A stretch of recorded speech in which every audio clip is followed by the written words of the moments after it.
My stepsister ran off with my fiancé a week before our wedding, sent taunting postcards for months, and now has the nerve to ask me for help.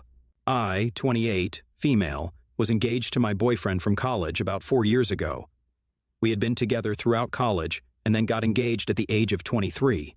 We were engaged for a year, but a week before our wedding, he took off with my stepsister.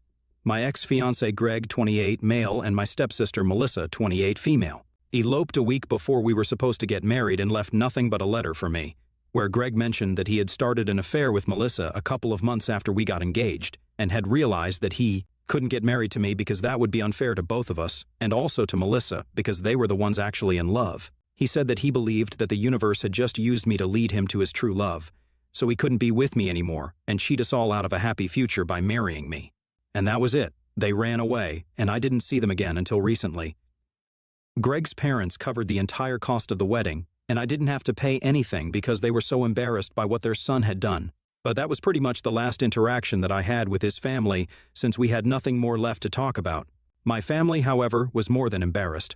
My parents were livid, and my father had actually started considering hiring a private detective so he could track down where the two of them were and drag them back home for answers. Just to let you know, my father is actually my stepdad, but he has been my father ever since I was really little, and I have always addressed him as such because to me, he's my only father, and I have never known my biological dad.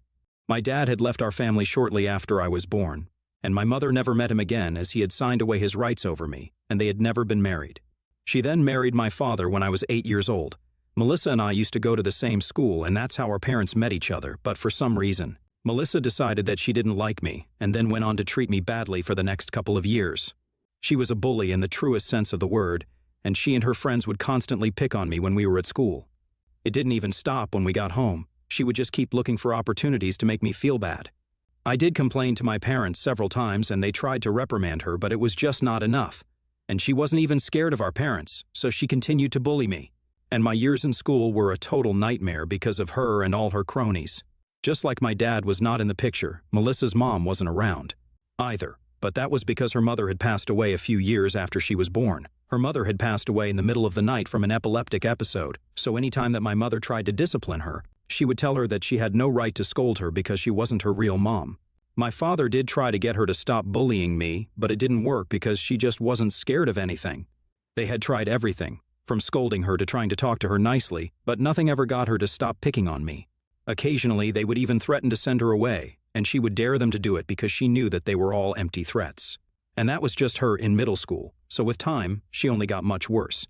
By the time we were in high school, she had already taken up a bunch of bad habits and was pretty much a juvenile delinquent. She had started smoking and would occasionally sneak out of the house to go drinking with her friends, who were just as bad as her.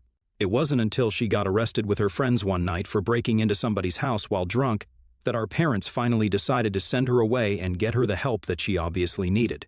After a few weeks of begging and protesting, my parents finally got her to go to a rehabilitation center for troubled teens. She wasn't happy about it, but my father had been very firm and had said that if she wanted to live with us and be a part of this family, then she would have to get better because he couldn't allow this behavior to go on and let her trouble everybody else. Since she was becoming a menace to society, she left in her last year of high school and didn't come back until we had already graduated, since she had enrolled in a school near the rehab center and was living with her aunt. I didn't see her for those couple of years, mostly because I wasn't interested in how my biggest bully was doing. My parents would visit her every weekend and would ask me if I wanted to come along, but the answer to that was always no. Her friends started ignoring me and pretending like I didn't exist after she left, which improved my high school experience considerably since now I didn't have anyone bullying me constantly. Melissa had continued with her education in rehab and then came back. The first thing that she did was apologize to me for whatever she had put me through. She seemed a bit calmer, and I actually thought that she had changed for the better, so I forgave her. We were about to go off to college in a few months anyway, so it didn't matter. Once we started college, I moved out, and so did she. We would only come back for the holidays, and she was much nicer to me after that. And by nicer, I don't mean that she would, actually, behave nicely with me. I mean that she would just ignore me, instead of picking on me every chance she got, like she used to do in the past. If I'm being honest, it was a much welcome change because I would rather be ignored than be bullied. Our parents noticed this but didn't try to force us to get along or act like sisters, because given our history, this was more than good enough. And then I started dating Greg, and after being together for a year, I decided to bring him home for Thanksgiving to introduce him to my parents. All of us got along really well, and for the first time I noticed that even Melissa was taking an interest in the conversation, which was a rare occurrence ever since she came back from rehab. She and Greg were actually getting along, and after I started dating him, she started expressing more of an interest in being friends with me and would often reach out to me to just talk, which she never did before. I didn't understand what was going on, and I had a tiny suspicion that maybe she had a thing for Greg. So one day I decided to just ask her if the real reason she was trying to be friends with me was because of Greg or something, because I was paranoid. She laughed at that and told me that that wasn't the case, but Greg had mentioned what a great relationship he had with his siblings at our first dinner together while talking about his family, and that's what had made her rethink the way she had been behaving with me ever since she came back. That was why she was trying to make amends and improve our relationship. It had nothing to do with Greg directly, but he had definitely played a role by being the catalyst and forcing her to think about our relationship. She told me that she had held me responsible for her being sent away for the longest time, but eventually, she had come to terms with the fact that it hadn't been my fault, and she had brought this onto herself with her terrible behavior. So it was about time that she stopped punishing me for it and started trying to really become a part of this family. And that wouldn't be possible until she apologized to me from the bottom of her heart and actively tried to work on our relationship. I'm an emotional fool, and what she said to me that day touched me, so like an idiot, I decided to forgive her and be friends with her. And I guess that's what hurt the most, because she betrayed me after being friends with me. We were on good terms for a really long time, and she was actively involved in the wedding prep. I wouldn't say that we were the best of friends, but we were not as bad as we used to be. While we were rebuilding our relationship, we would meet at least once or twice every month and talk to each other. So by the time I got engaged, we were doing well, and I had introduced her to Greg in person as well before the engagement. Whenever we would meet at family events and stuff, they would behave pretty normally, so I would never suspect anything because I had no reason to. Even after the engagement, they continued to behave as if nothing was going on, and not even for a second did I think that maybe Greg had a thing for Melissa. It simply didn't ever occur to me because Greg put up a really convincing act of being in love with me throughout while he was cheating on me with Melissa. And even she was very convincing at pretending to be my friend, so I didn't find out the truth until it was too late and they were already gone. My parents wanted to trace them and bring them back home, but I convinced them to leave it alone because I just wanted to forget about everything.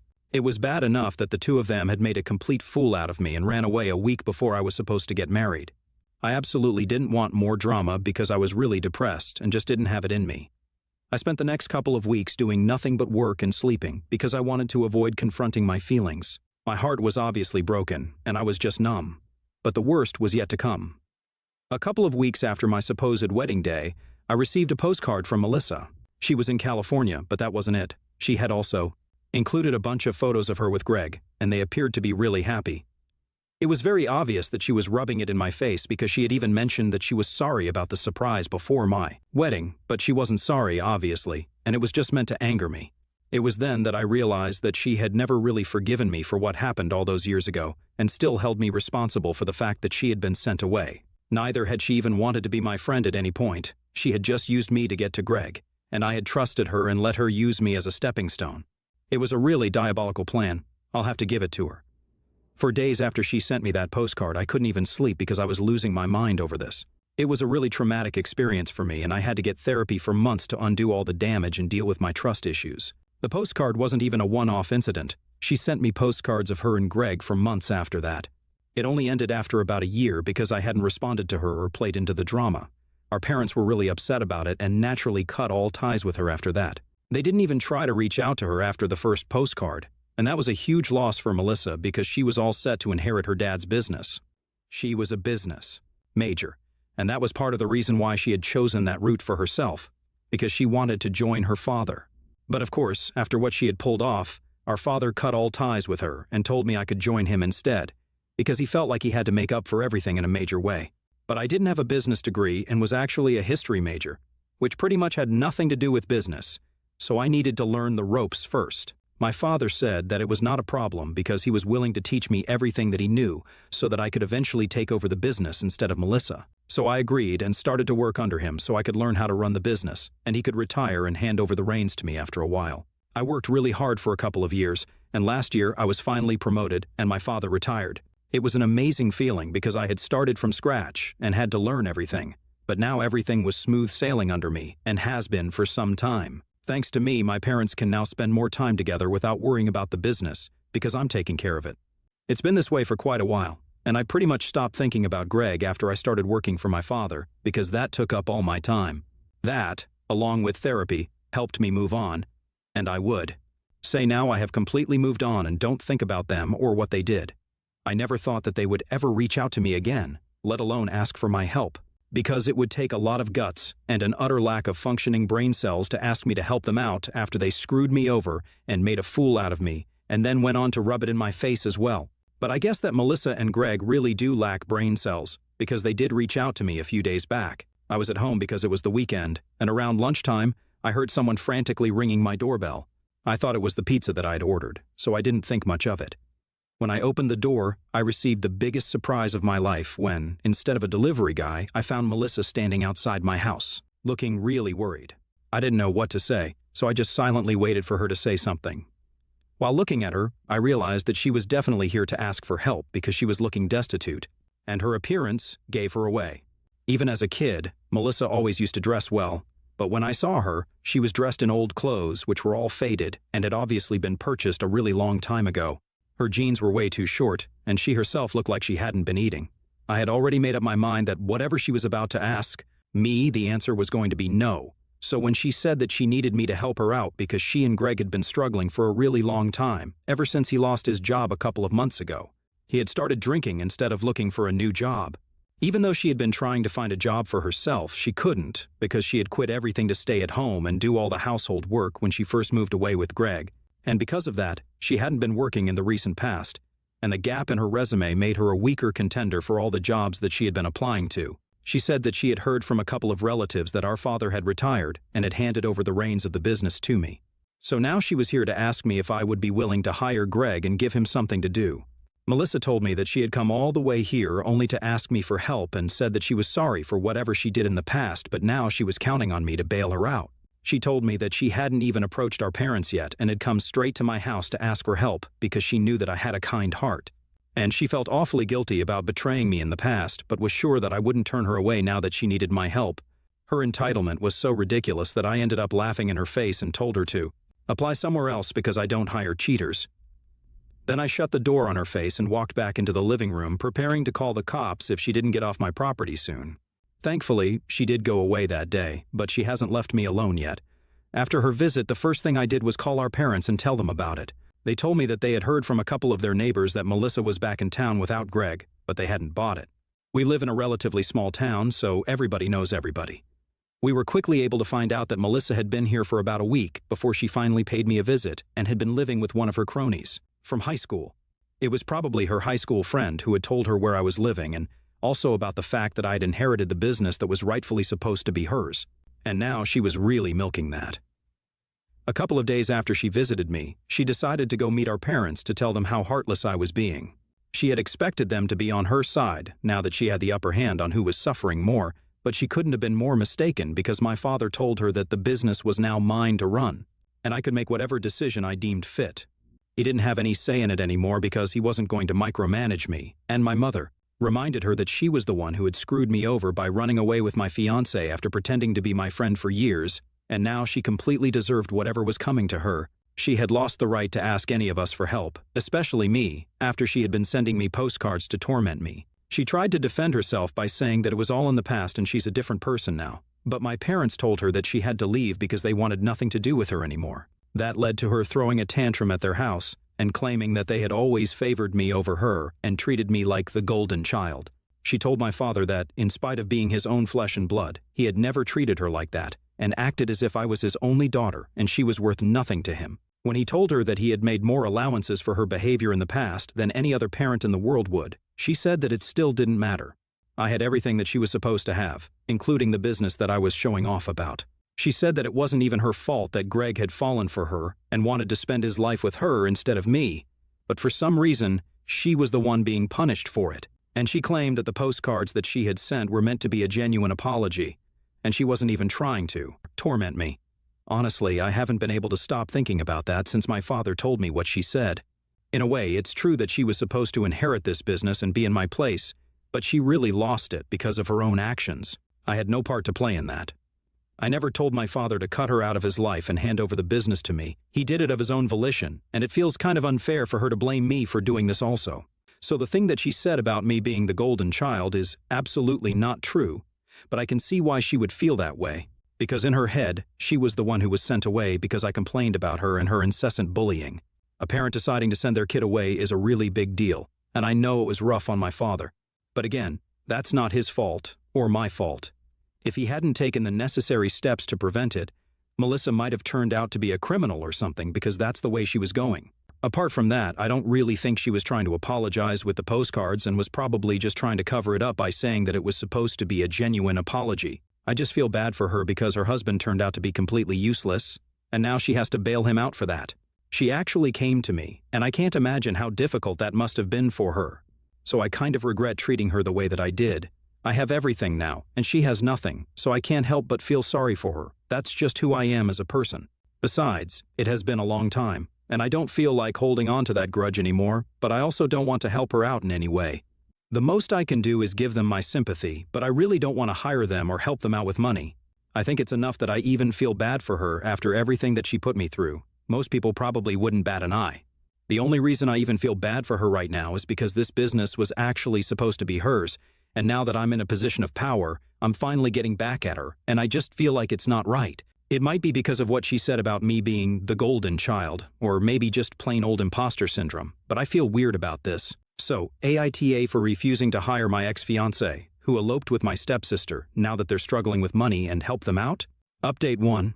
I haven't had any idea what to do, and the comments here just confused me even more because some of you said that I was doing the right thing by turning them away. And the other half said I had always been the golden child, and that is why Melissa started to act out. So this wasn't as helpful as I had thought it was going to be. I decided to talk to my parents because every single time that I have had to face problems in my life, I have always approached my parents for advice, and I did the same this time as well. They told me that I had no reason to feel sorry for Melissa because everybody had gone above and beyond to try and make her a better person. But if she wasn't willing to turn over a new leaf at any point in her life, then there was not much that we could do for her. My father told me that he had every intention of letting her take over the business had she behaved herself and been a good daughter, but she failed at everything and made a total mockery out of our family. After that, she would be a fool to expect him to let her take over or even be a part of the family anymore. That made me feel considerably better because talking to my parents always does, so I'll try not to let myself feel guilty about things that I don't do anymore. Update 2. About 1 week has passed since Melissa showed up at my door, and since her visit to my parents, we haven't heard from her. I almost thought that she had gone back to California to Greg until today, when she showed up at my workplace to make a scene. It was horrible because she just walked into the place since she had known the ins and outs ever since she was a child, and got in without alerting security quite easily.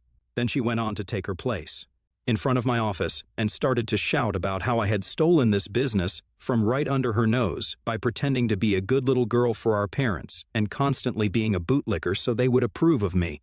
Apparently, I was responsible for vilifying her by falsely accusing her of bullying me throughout our childhood, and even talking my father into sending her to rehab just so I could cement my position as the golden child of the family. She went on to announce that this business was supposed to be hers, but now I was refusing to even let her be a part of it because I was jealous that Greg had chosen her over me, unlike our parents, who had always favored me. Since I wasn't used to being looked over, I supposedly lost my mind and turned our parents against her. When I heard the yelling, I decided to go out and check it out for myself after calling security. I tried to tell her to shut up, but she went on for a good few minutes until she was finally thrown out of the building. I decided to call my dad before calling the cops to get his opinion, and he was furious, so he told me to go right ahead and call the police. Thankfully, when the cops showed up, she was still lurking nearby, probably waiting for me to leave the building so she could yell at me or maybe do something worse, like physically attack me. The cops took her away and charged her with trespassing and disturbing the peace, but they're minor charges and she can probably get off with either just a fine or maybe community service, worst case scenario. But it's certainly going on record, and that's never good. I told my dad that she had been charged and arrested and expected him to be a little upset about it. But he only seemed exasperated and told me that he was just tired of this and wanted a break from having to deal with her insanity. I honestly feel bad for him because it can't be easy having a daughter like Melissa and being blamed for everything that goes wrong in her life, even though most of the time it's her own fault. Honestly, we have all been really patient. Update 3. Okay, so I think Melissa has returned to California because it's been a couple of days and we haven't heard from her, which is weird because we expected her to lash out at us after her arrest. But my dad asked around, and was told that a couple of people saw her heading towards the airport the other day, so I'm assuming that she has left.